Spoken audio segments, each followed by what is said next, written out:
Tao có sai đâu. Này, thằng Trư ở bản bên kia, hôm nay nó ăn mừng rồi nó để đứa con trai.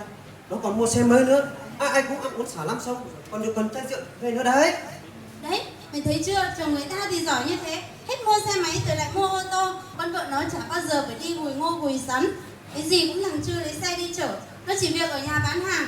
Cái số người ta sao mà sướng thế, còn tao thì Mày không phải mơ mộng, mày làm tốt việc của mày đi. Mới cái việc để con trai với lại gùi củi, gùi sắn thôi mà mày cũng lười. tao cũng chán lắm rồi. Từ ngày về làm vợ mày, mày đã cho tao được cái gì? Việc nhà nương rẫy thì tự tao lo, con cái thì nheo nhóc. Mày in đi. Là vợ mà chồng nói mà cái hết cả phần của chồng thế à? Mày nói nhiều, tao đuổi mày đi. Tao đi lấy con máy ở bản bên kia về làm vợ tao. Nó để con trai cho tao đấy. Mày chỉ có thế thôi, mày cứ bắt tao đẻ mãi, để mấy đứa liền không có con trai mày vẫn chưa chịu thôi. Mày thấy chưa, giờ thì đứa lớn đứa nhỏ không có gì ăn, không có gì mặc, nhà thì ngày càng nghèo. Mất công bao nhiêu năm nay tao chăm lo cho mày, cho cái nhà này, thế mà mày còn không thương tao. Đã thế, tao cũng chẳng muốn ở với mày nữa. Tao sẽ đi. À, mày giỏi lắm. Mày muốn đi đâu? Mày mà đi ra khỏi cái nhà này á, mày đừng có mặc quay lại về đây nữa đấy. Tao thấy An Say ở bản bên nói đi đến cái miền đất hứa dưới xuôi ấy kiếm được nhiều tiền lắm. Hừ, lại nghe lời thằng Say. Mày mà đi theo nó á, tao bỏ mày luôn đấy. Nhưng ở nhà mãi nghèo khổ lắm, tao cũng muốn đi xem cái đất hứa nó như thế nào. Giỏi. Mày giỏi thì mày đi xem. Được, đã thế thì tao sẽ đi kiếm thật nhiều tiền. Tao thách mày đi đấy. Đấy là phải đuổi tao đi đấy nhé. Vợ đi thật rồi à? Ôi ôi. Một tuần sau.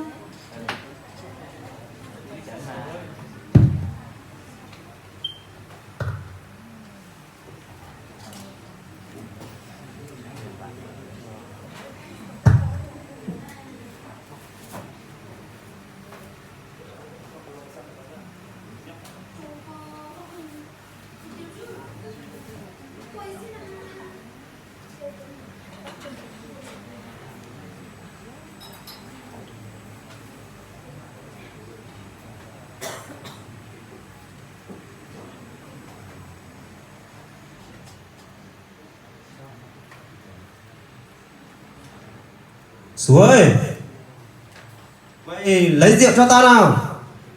Mày đi đâu rồi? Mày không nghe thấy tao nói à? Ôi giời, vợ đi thật rồi. Sú ơi, sao mày bỏ tao thế hả Sú ơi? Được mấy đêm rồi, tao không ngủ được, tao nhớ mày lắm Sú ơi. Anh chủ ơi, chị số nhà anh về rồi kìa. Đâu, đâu, vợ tao đâu? Đâu? Tao về rồi đấy, từ giờ tao sẽ không bao giờ đi kiếm tiền nữa. Mày làm sao thế này? Mà mày đi suốt mấy ngày liền hả? Tao xin lỗi, tao cũng chỉ muốn đi xem cái đất hứa nó như thế nào. Ai ngờ Làm sao? Mày nói rõ ra xem nào. tao thấy An Say nói đi kiếm tiền dễ lắm, tao mới đi theo bọn nó, thế mà tao suýt bị bọn nó bán đi rồi. Đấy, tao bảo bao nhiêu lần rồi. Mày không nghe tao nói. Cái bụng của thằng Say nó không tốt đâu. Sao mày không đi luôn với nó đi? Không, tao khổ lắm tao mới trốn về được. Tao chưa bị chúng nó làm gì cả. Tao xin mày đấy, mày đừng đuổi tao đi. Tao không tin mày nữa. Mày đã đi với bọn thằng Say rồi. Tao không tin mày nữa. Mày đi ra khỏi nhà tao ngay. Đi. Tao không đi đâu. Mày mà không đi á, tao sẽ cho mày biết tay đấy. Mày có đi không đấy? Không, Mày có đi không? Mày có đi không? ai không kiếm Mày có tao đi đâu. không? Kìa anh chủ, có chuyện gì từ từ nói, sao anh nóng nảy thế? Việc riêng nhà tao mà chúng mày nhảy hết vào đây làm cái gì? Chào gia đình anh Trung nhé. Chào anh chị, chúng tôi là thành viên tổ truyền thông cộng đồng của bản. Con nắm bắt thông tin, chị số muốn đi làm ăn xa nhưng suýt bị lừa bán đi Trung Quốc. Nên may mắn được trở về nên chúng tôi đến hỏi thăm và động viên anh chị ạ. Động với viên cái gì? Nó đã đi với bọn thằng Say rồi. Tao bỏ thôi. Anh bình tĩnh, nghe chúng tôi giải thích đã. Bình tĩnh thế nào được? Tao đã nói bỏ là bỏ. Mày đi ra khỏi nhà tao ngay. Tao không Mày đi đi ra đâu, khỏi nhà tao ngay. tao không đi Anh bình đâu. tĩnh. Anh bình tĩnh lại đi. Nếu anh ngồi ở đây, có việc thì từ từ hãy nói. Anh ngồi vào đây.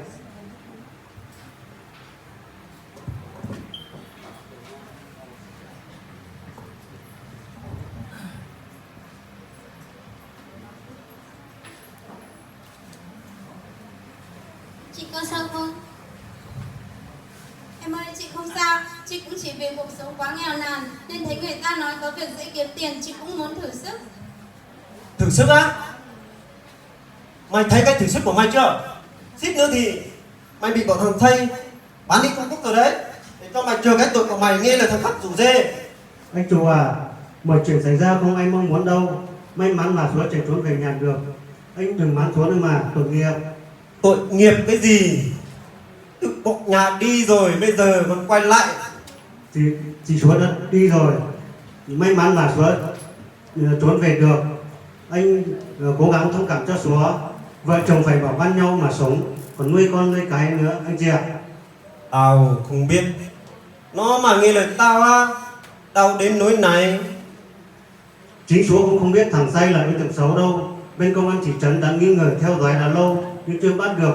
May mắn mà Súa chạy trốn về được, báo cáo lên công an với có bằng chứng cụ thể để bắt đối tượng Say để điều tra đấy. Đấy, mày thấy chưa? Mày bảo là mày sẽ đi kiếm thật nhiều tiền. Bây giờ mày thấy nhục chưa? Mày còn dám nói tao nữa? Bao nhiêu năm nay mày đã làm tròn trách nhiệm của một thằng chồng chưa? Mấy đứa con thì nheo nhóc, thiếu ăn, thiếu mặc, khốn khổ lắm mới nghĩ đến đi làm ăn xa. Thế mà mày còn không thương tao, mày còn muốn đuổi tao đi nữa à? Chị ơi, chị đừng nghĩ do số phận này nọ. Đã may mắn trở về rồi, phải mạnh mẽ lên, tục chăm lo cho cuộc sống gia đình. Nếu chị muốn tìm việc làm để tăng thêm thu nhập, cải thiện cuộc sống gia đình, chúng em có thể tư vấn giới thiệu cho chị những công việc phù hợp. Chị có thể theo các lớp học nghề, đào tạo việc làm dành cho phụ nữ chị ạ. Đúng rồi đấy anh chị à. Đảng và nhà nước quan tâm chăm lo đến đời sống của đồng bào dân tộc thiểu số và miền núi. Hiện nay có các lớp dạy nghề cho chị em phụ nữ vùng đặc biệt khó khăn. Chị hãy tham gia các lớp dạy nghề đó để có thêm công việc mới ổn định gia đình chị ạ. Ồ, vậy ạ. Vậy là tôi vẫn có thể tìm kiếm những công việc nhẹ nhàng hơn ư? Chỉ cần không phải ngày đêm làm lụng vất vả là tốt rồi. Còn anh chủ nữa là một người đàn ông phải đỡ đần gánh vác mọi việc trong nhà, phải cùng vợ chăm lo con cái, yêu thương con gái như con trai thì mới nên người được. Là vậy thì gia đình mới phát triển được anh ạ. Tôi hiểu rồi. Cái này cũng là lỗi của tôi. Tôi không nhắc nhở vợ con đề phòng cảnh giác với kẻ xấu. Dù tôi cũng nghe cái loa ở bạn tuyên truyền thường xuyên, thấy cái điện thoại có tin nhắn nhưng phải phòng chống mua bán người, nhưng tôi cũng không nhắc nhở vợ con đề phòng cảnh giác ạ. Đấy, anh đã thấy trách nhiệm của anh chưa? Đã là vợ chồng, phải luôn quan tâm, bảo ban nhau chứ. Tôi hiểu rồi. Cái này cũng là lỗi của tôi vợ ạ. Từ nay về sau tôi sẽ không bỏ bê việc nhà cho vợ nữa. Tôi sẽ chú tâm làm ăn. Vâng ạ. Anh hiểu ra như vậy là tốt rồi. Phải chia sẻ, đỡ đần nhau mọi công việc trong nhà. Như vậy cuộc sống mới vui vẻ, hòa thuận, ấm no, hạnh phúc được. Đúng rồi đấy anh chị ạ. Cuộc sống gia đình ấm no hạnh phúc ở nhà cũng là miền đất hứa. Hứa hẹn nhiều niềm vui sẽ đến với mọi người. Để chúng ta không phải mơ mộng ở những nơi xa xôi tìm kiếm nữa. Hãy luôn yêu thương vun đắp để giữ gìn hạnh phúc gia đình mình anh chị ạ. Vợ chồng chúng tôi xin cảm ơn Cục Truyền thông đã ra giải thích cho vợ chồng chúng tôi hiểu về luật phòng chống mua bán người.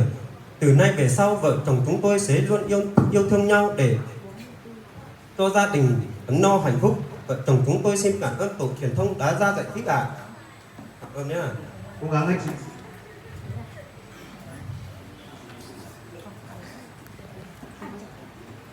Kính thưa ban tổ chức, thưa ban giám khảo, thưa